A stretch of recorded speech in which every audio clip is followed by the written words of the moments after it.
Assalamualaikum warahmatullahi wabarakatuh. Alhamdulillahirabbil alamin wa bihi nasta'in ala umurid dunya waddin. Assalatu wassalamu ala asyrafil anbiya'i wal mursalin sayyidina Muhammadin wa ala alihi wa sahbihi ajma'in, amma ba'du. Teman-teman sekalian, pada hari ini saya akan membuat video learning journal terkait penulisan berita dan artikel pertemuan yang ke-14. Nah, teman-teman sekalian, pada pertemuan yang ke-14 ini kami dari kelas KPI 4A melanjutkan diskusi kelompok, yakni melanjutkan pembahasan yakni tentang penulisan kreatif atau creative writing dalam penulisan berita dan juga artikel. Nah, pada minggu ini adalah kelompok 4. Kelompok 4 mengambil judul yaitu menyeimbangkan fakta dan kreativitas menggunakan teknik creative writing. Nah, teman-teman sekalian, kalau kalian suka baca berita atau artikel, pasti pernah dong merasakan ada tulisan yang menarik dan ada yang bikin kita betah membacanya.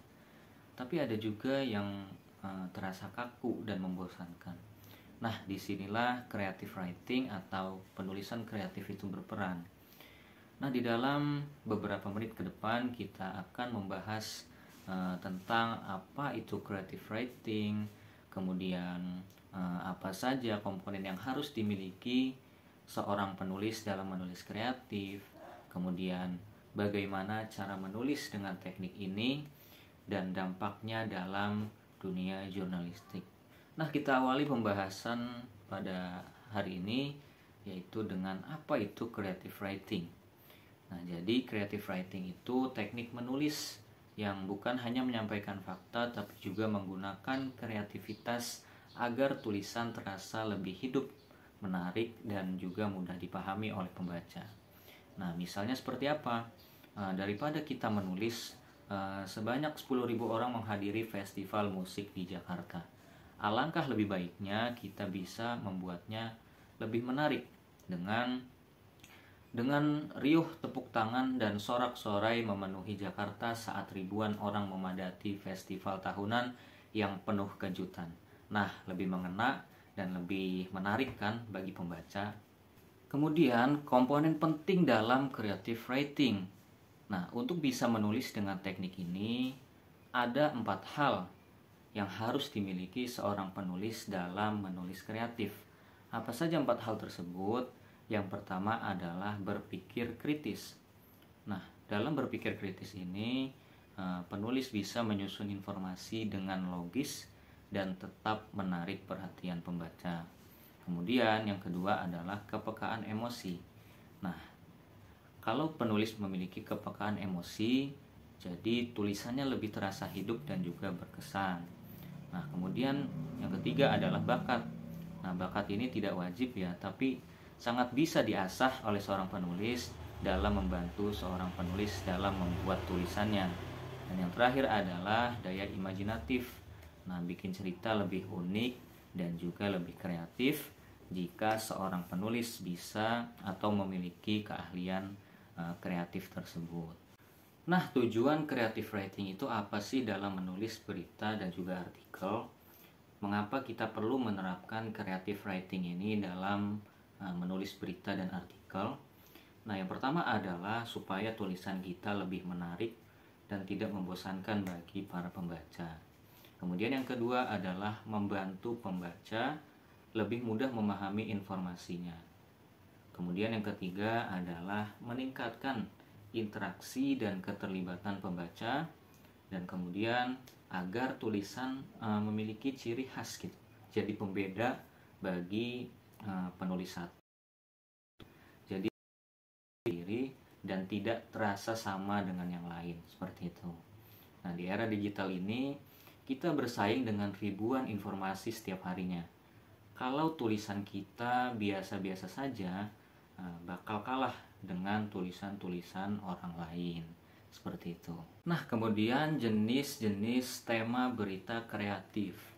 Nah, di dalam penulisan kreatif bisa kita terapkan dalam banyak jenis berita. Nah, Di antara beritanya adalah yang pertama adalah profil sosok. Profil sosok ini apa? Maksudnya adalah berita yang mengangkat kisah inspiratif seseorang, atau profil bisa mencakup tokoh publik, seniman, pengusaha, atau bahkan seseorang yang menginspirasi di komunitasnya. Kemudian yang kedua adalah traveling. Nah, cerita perjalanan wisata dengan gaya bercerita yang menarik. Artikel ini sering dipadukan dengan deskripsi yang menggugah imajinasi, foto-foto menarik, serta tips perjalanan yang berguna bagi pembaca. Kemudian adalah kuliner. Nah, penulis biasanya mengemas berita ini dengan deskripsi yang detail mengenai rasa, tekstur, serta pengalaman menikmati makanan agar pembaca seolah dapat mencicipinya melalui tulisan. Kemudian adalah fashion. Nah, tren terbaru dalam dunia fashion. Nah, berita bertema fashion ini membahas tren terbaru, inspirasi gaya, perancang busana, hingga tampak fashion terhadap budaya dan kehidupan sehari-hari. Kemudian adalah seni dan budaya. Nah, karya seni atau tradisi unik atau artikel ini dalam tema ini mengangkat karya seni, pertunjukan, tradisi, serta fenomena budaya yang berkembang di masyarakat, yang tidak hanya berfungsi sebagai hiburan tetapi juga mencerminkan identitas dari suatu komunitas. Kemudian yang terakhir adalah fenomena sosial. Nah, isu-isu yang sedang ramai dibahas kekinian seperti itu. Dalam tema ini membahas isu-isu sosial yang sedang berkembang, seperti perubahan perilaku masyarakat, tren digital, atau masalah yang sedang ramai diperbincangkan. Nah, kalau kalian mau menulis artikel atau berita, coba pilih salah satu di antara banyak tema tadi dan kemas dengan sentuhan kreatif. Nah, kemudian teknik penulisan kreatif. Nah, ada beberapa teknik penting agar berita ini terasa lebih menarik. Apa saja tekniknya? Yang pertama adalah storytelling. Nah, pasti sudah tidak asing karena yang dinamakan storytelling. Nah, dalam storytelling ini membuat berita itu terasa seperti cerita. Nah, bukan sekedar data saja. Contohnya seperti apa? Nah, daripada kita menulis seorang petani sukses memanfaatkan teknologi untuk meningkatkan hasil panen. Nah, lebih baik jika dikemas atau ditulis seperti dengan tangan yang dulu penuh tanah, kini Pak Budi mengoperasikan aplikasi pertanian untuk memantau pertumbuhan tanaman seperti itu. Kemudian adalah deskripsi yang hidup. Nah, gambarkan suasana dengan lebih detail. Contohnya, daripada menulis pasar itu ramai, bisa ditulis seperti teriknya matahari menyinari jajaran pedagang pasar yang sibuk menawarkan dagangannya kepada pembeli. Nah, kemudian adalah sudut pandang yang unik. Nah, pakai perspektif yang berbeda agar tulisan kita terasa lebih segar. Kemudian gaya bahasa yang menarik. Gunakan analogi atau perumpamaan. Contohnya apa? Daripada kita menulis bulan bersinar terang di malam hari, bisa kita ganti bulan menggantung di langit bak lampu pijar raksasa yang menerangi jalanan yang sunyi, seperti itu. Kemudian struktur yang mengalir. Nah, pastikan alur tulisan juga jelas dari awal hingga akhirnya. Kemudian dialog dan juga kutipan. Dan yang terakhir adalah elemen emosi. Nah, elemen emosi ini membuat pembaca benar-benar merasakan isi dari tulisan yang kita tulis itu. Semakin kreatif dan inovatif teknik yang digunakan, maka semakin menarik hasil akhirnya, seperti itu. Nah, yang terakhir adalah dampak creative writing.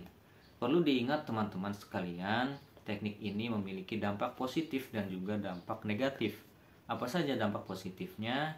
Yang pertama adalah berita lebih menarik dan tidak membosankan bagi para pembaca.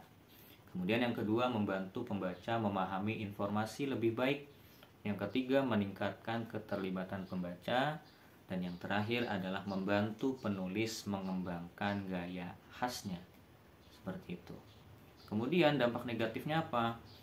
Bisa membuat berita itu kurang objektif jika terlalu kreatif atau terlalu dramatis dalam menulis berita. Seperti itu. Kemudian yang kedua adalah berisiko menyimpangkan fakta jika tidak hati-hati. Kemudian tidak semua pembaca juga suka gaya penulisan yang kreatif. Ada tipe pembaca itu yang lebih suka kepada berita yang to the point seperti itu. Kemudian adalah butuh keterampilan lebih untuk menghasilkan tulisan yang tetap informatif. Seperti itu. Nah, jadi keseimbangan adalah kunci. Kreatif tapi tetap akurat dalam menulis berita. Nah, teman-teman sekalian, itu tadi pembahasan kita tentang creative writing dalam berita dan artikel. Nah, teknik ini bisa bikin tulisan itu lebih menarik dan juga berkesan, tapi tetap harus objektif dan juga informatif. Nah, kalau kalian ingin jadi jurnalis atau penulis, coba terapkan teknik ini dalam tulisan kalian. Itu saja yang bisa saya sampaikan, mudah-mudahan bermanfaat. Wallahul muwaffiq ila aqwamit thoriq. Wassalamualaikum warahmatullahi wabarakatuh.